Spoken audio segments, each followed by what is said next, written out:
Video में जानकारी प्राप्त किए हैं। अब इस वीडियो में आप ज्ञान मीमांसा के विषय में जानेंगे। मित्रों, ज्ञान का जो क्षेत्र है और महत्व है वो बहुत ही व्यापक है और व्यापकता और अंदर की गहराई के आधार पर ही ज्ञान जो है वह व्यक्ति की दृष्टि बनता है। ज्ञान मीमांसा को हम देखें तो ज्ञान मीमांसा के अंदर ज्ञान प्राप्त करने के साधन, सत्य असत्य का स्वरूप, प्रमाण और अप्रमाण का स्वरूप, भ्रम तथा भ्रम निवारण इत्यादि समस्याओं पर विचार किया जाता है। वास्तव में ज्ञान शास्त्र जो है वह जीव जगत और ब्रह्म पर मनुष्य की समस्याओं का तार्किक समाधान प्रस्तुत करता है। गीता के अनुसार मानव जो है अज्ञानता वश ही बंधन में फंस जाता है, बंधन में आ जाता है, बंधन की अवस्था में पड़ जाता है। और अज्ञानता का नाश कैसे होगा? अज्ञानता का नाश वे कहता है ज्ञान से ही होता है। इसीलिए गीता में मोक्ष के लिए ज्ञान की महत्ता पर प्रकाश डाला गया है। गीता में तार्किक और आध्यात्मिक दो प्रकार की ज्ञान की बात कही गई है। उनका कहना है कि जब वस्तुओं के बाह्य स्वरूप को देखकर उसकी चर्चा बुद्धि द्वारा की जाती है तो उसको तार्किक ज्ञान कहते हैं, और जब वस्तुओं की सत्यता का निरूपण किया जाता है तो उसे आध्यात्मिक ज्ञान कहते हैं। साथ ही वे कहते हैं कि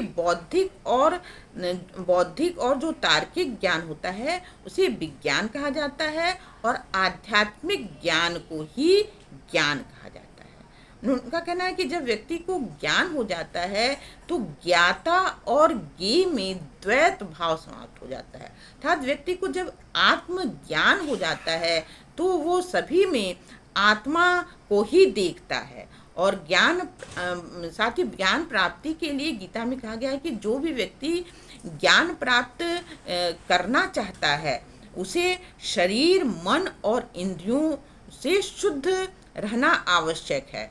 उसका कहना है कि शरीर मतलब इंद्रियां और जो मन होती हैं वह इतनी चंचल होती हैं, वो विषयों के प्रति आसक्त हो जाती हैं, जिससे क्या होता है, मन जो है वह दूषित हो जाता है। और यदि मन और इंद्रियां शुद्ध ना हो तो साधक जो है ईश्वर से मिलने में वंचित हो जाता है। क्यों ईश्वर से मिलने वंचित हो जाता है? क्योंकि ईश्वर को क्या कहा गया है? ईश्वर जो है वह पवित्रता का सागर है और वह अशुद्ध वस्तुओं को स्वीकार नहीं करता। इसके लिए साथ ही इसके लिए और भी आगे बताते हैं कि इसके लिए इस बात की अत्यंत आवश्यकता है कि मन और इंद्रियों को विषयों से हटाकर किस तरह से आप अपने को शुद्ध कर सकते हैं, इसको भी वो बताते हैं। और बताते हुए कहते हैं कि इसके लिए आवश्यक है कि आप मन और इंद्रियों को विषयों से हटाकर ईश्वर पर केंद्रित करें। तो जब आप निरंतर प्रयास करेंगे, ईश्वर पर मन को विषयों से हटाकर ईश्वर पर केंद्रित करने का प्रयास करेंगे तो धीरे धीरे जो मन की चंचलता है वह नष्ट हो जाती है और साधक को यह ज्ञान होने लगता है कि आत्मा जो है वह ईश्वर का ही अंग है। इस तरह से आत्मा और ईश्वर में तादात्म्य स्थापित होने लगता है। साथ ही गीता में ज्ञान को पुष्ट करने के लिए योगाभ्यास का भी आदेश दिया गया है। इस तरह ज्ञान से व्यक्ति की जो है अपवित्रता का नाश होता है और वह ईश्वरमय हो जाता है। ज्ञान की महिमा को श्रीमद् भागवत गीता के 4th अध्याय के 38वें श्लोक में बताया गया है। न ही ज्ञानीन सदृशम पवित्रमिह विद्यते, अर्थात ज्ञान के समान पवित्र करने वाला निसंदेह कुछ भी नहीं है। यहाँ ये कहने का भाव यह है कि जो हम यज्ञ करते हैं, दान करते हैं, तप करते हैं, व्रत करते हैं, उपवास करते हैं, स्नान आदि करते हैं, वह वास्तव में यथार्थ ज्ञान नहीं है। यथार्थ ज्ञान तो तत्व ज्ञान ही है। ये सभी जो हैं यथार्थ ज्ञान को प्राप्त करने के साधन हैं, साध्य नहीं है।